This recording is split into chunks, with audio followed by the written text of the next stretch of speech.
출가 전후, 불교와의 첫 만남, 그리고 걷기 이전의 물음.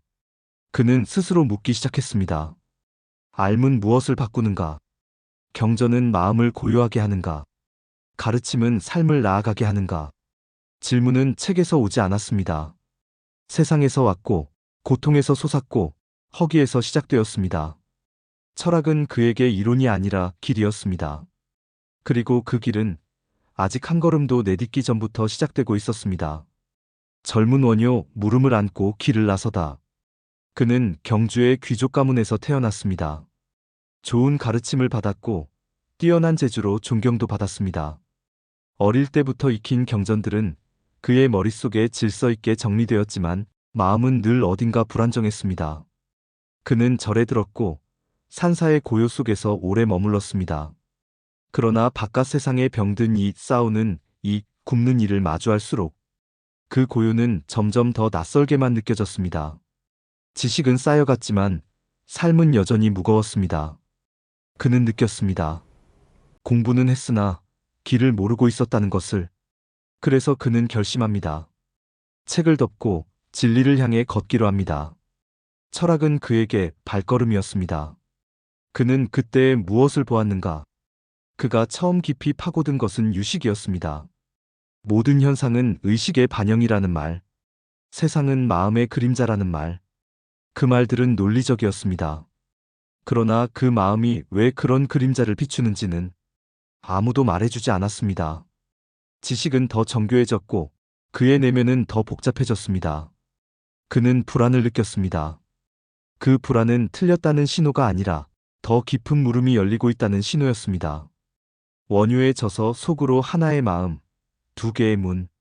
그는 훗날 기실론소에서 이렇게 남깁니다. 일심계이문 진여문, 무명문 하나의 마음이 두 개의 문을 연다. 하나는 진리의 문이고 다른 하나는 어리석음의 문이다. 그는 이 문장을 머리로 외운 것이 아닙니다. 몸으로 그 문 앞에 서 있었던 사람입니다. 그는 알았습니다. 같은 마음이 진리를 낳기도 하고 무명을 불러오기도 한다는 것을. 그는 스스로에게 물었습니다. 나는 지금 어느 문 앞에 서 있는가? 부처와의 대화 사유는 타자를 통해 깨어납니다. 원효, 부처님, 저는 알고 싶었습니다. 그래서 열심히 경전을 익혔습니다. 뜻도 외우고 문장도 해석했습니다. 그런데 이상했습니다. 배우면 배울수록 마음이 더 시끄러워졌습니다.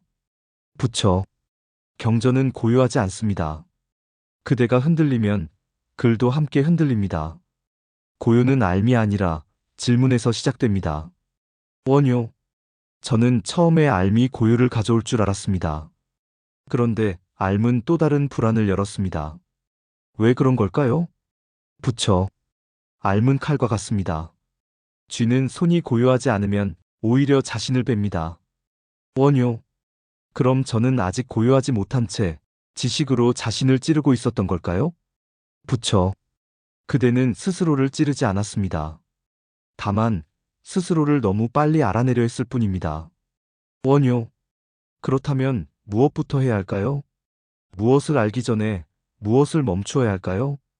부처, 길을 걷는 것, 그리고 그 길 위에서 질문을 멈추지 않는 것.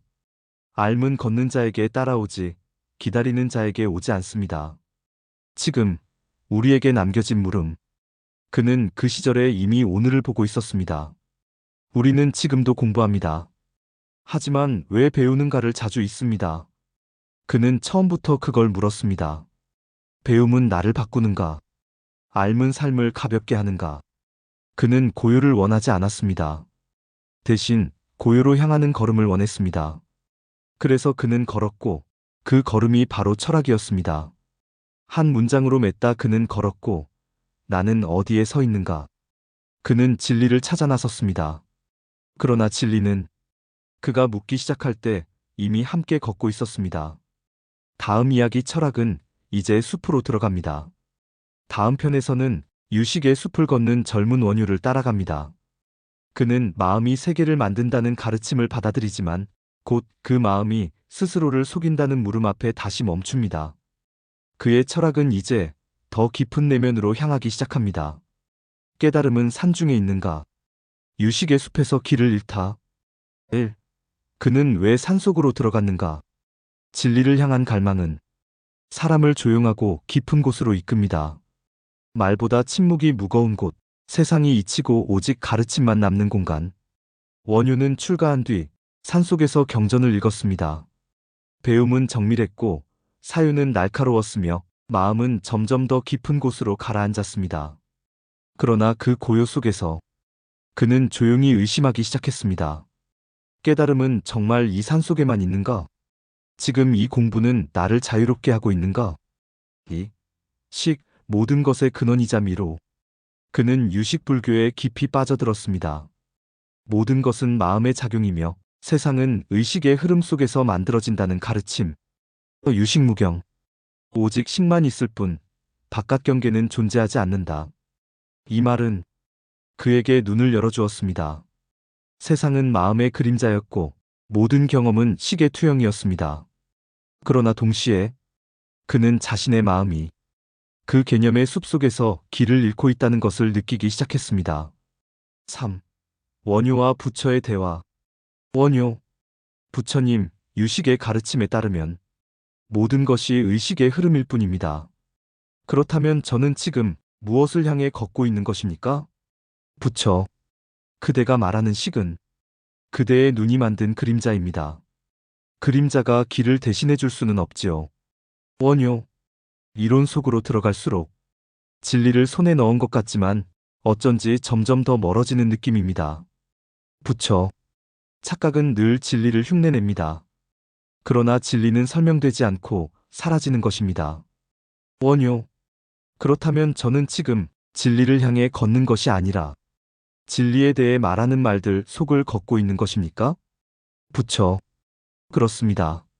진리는 개념이 아니라 자각이며 그대가 멈추고 되묻는 그 자리에서 비로소 열립니다.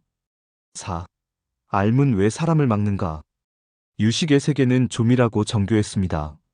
모든 존재는 체계 안에서 설명되었고 의식은 마치 우주의 지도처럼 정리되어 보였습니다.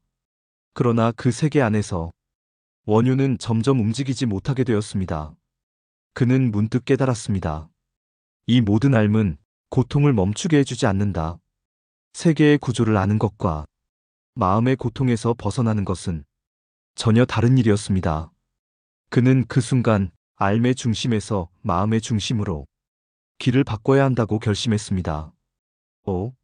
왜 이 질문이 중요한가? 1. 지식은 목적이 아니라 도구입니다. 공부는 길을 밝히지만 그 자체가 도착점이 될 수는 없습니다. 알문 늘 무엇을 위해라는 질문에 답해야 합니다. 이 세계는 의식의 그림자이지만 고통은 현실로 느껴집니다. 유식은 정밀하지만 삶의 눈물과 체온을 모두 담아내지는 못합니다. 삶과 연결되지 않은 알문 철학이 될 수 없습니다. 설명이 아니라 자각이 중요합니다. 사라지지 않는 이론은 결국 마음을 막는 울타리에 불과합니다. 6. 다음 편 예고. 원효 3편. 해골 속의 물은 어디로 흘렀는가? 마음에 대한 두려운 자각. 지식의 숲을 빠져나온 원효는 길 위에서 삶과 죽음을 마주하게 됩니다. 그 유명한 해골물 사건. 그러나 그 일은 단순한 에피소드가 아니었습니다. 그의 철학 전체를 바꾸어 놓은 결정적인 순간이었습니다.